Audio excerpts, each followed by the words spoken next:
تو اسی ماہ محرم کی پہلی تاریخ کو خلیفہ ثانی،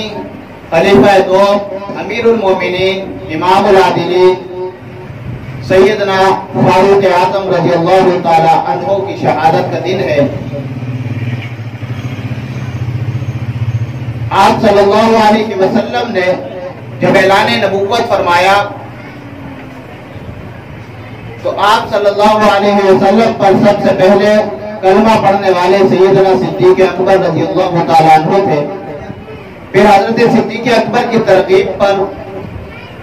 دیگر صحابہ بھی مسلمان ہوتے رہے اور صحابہ بنتے رہے۔ 40 افراد مسلمان ہو چکے تھے، لیکن ان 40 مسلمانوں پر کفار و مشرکین نے ظلم کے پہاڑ توڑ رکھے تھے۔ حضرت بلال کو ریت پر لٹا کر اور آپ کے سینے پر پتھر رکھ دیا جاتا،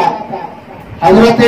عمار پر ظلم کیا جاتا، حضرت یاسر پر ظلم کیا جاتا، حضرت حبیب کو انگاروں پر لٹایا جاتا، حضرت خباب کو انگاروں پر لٹایا جاتا، حضرت حبیب کو سولی پر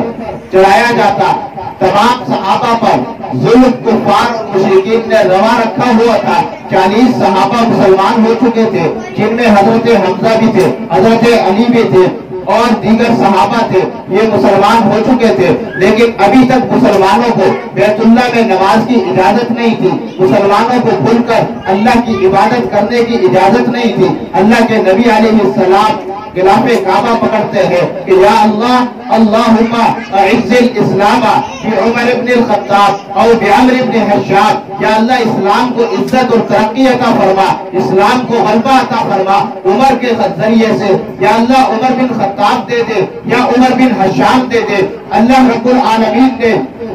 جہاں میرے نبی کو ہر چیز منتخب کر کے دی تھی، اللہ نے جہاں میرے نبی کے لیے خاندان چنا تھا، قبیلہ چنا تھا، والدین چنے تھے، شہر چنا تھا، اولاد چنی تھی، ازواج چنی تھی، اصحاب چنے تھے، تو اللہ نے اعلان کر دیا کہ پیارے محبوب اگر میں تجھے عمر دوں گا تو وہ بھی چن کر دوں گا۔ تو نے 2 کا انتخاب کیا کہ یا عمر بن حشام دے دے یا عمر بن خطاب دے دے، میں تجھے دینے کے لیے عمر بن خطاب کو پسند کر چکا ہوں، اور تیری یہ دعا کہ اللہ عمر کے ذریعے سے اسلام کو ترقی عطا فرما، میں تجھے عمر بھی دوں گا اور عمر کے ذریعے سے اسلام کو ترقیاں بھی دوں گا۔